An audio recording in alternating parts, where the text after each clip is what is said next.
कहिए माता जी क्या आदेश है? सौभाग्यवती बेटा, बेटी मैं क्या बताऊं, इनसे पूछ लो। हे प्राणनाथ, आप ही कुछ बताइए, माता जी क्या फरमा रही हैं और इस तरह क्यों आंसू बहा रही हैं? सीते, बात तो बहुत साधारण है। जरा मैं भी तो सुनूं।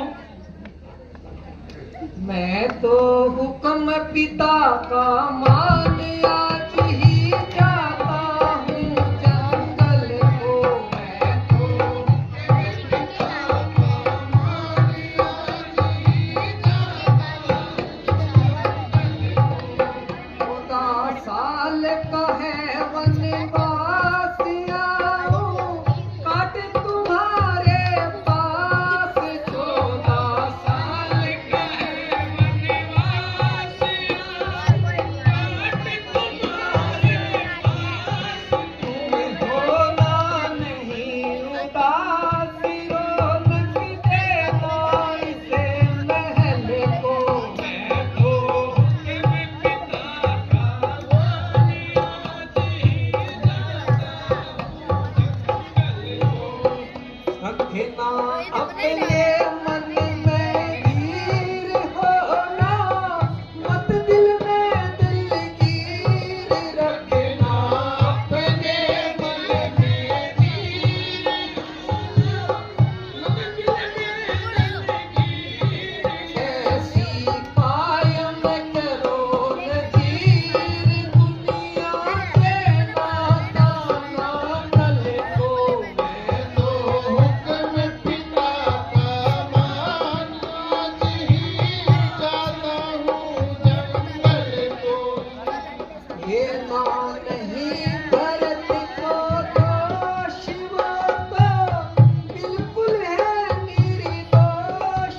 देना नहीं भरत को दोष, वो तो बिल्कुल निर्दोष। 10 मिनट। 11 बजे।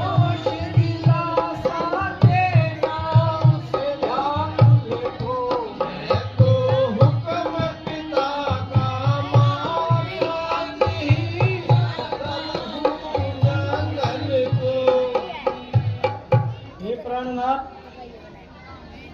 जिस प्रकार प्राणों के बगैर शरीर, जल के बिना सागर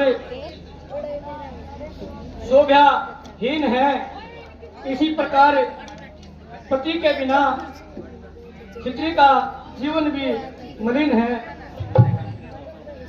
हे सीते, वहाँ जंगल में बहुत कष्ट होंगे। हे स्वामी, आपके चरणों में रहकर मेरे सारे दुख नष्ट होंगे।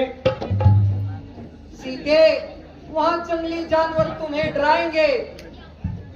हमें उनसे अपना दिल बहलाएंगे। सीते, तुम समझती क्यों नहीं? मैं कैसे ले चल सकता हूँ जब हूँ आज्ञा की बंधन में। मंजली माँ ने नहीं कहा सीता भी जाएगी संग में। अब तुम्हें साथ ले चलूं तो ये बात आन की आती है। माँ कह देगी वनवास कहाँ जब साथ जान की जाती है। हे स्वामी, मैं आपके चरणों के बगैर नहीं रह सकती।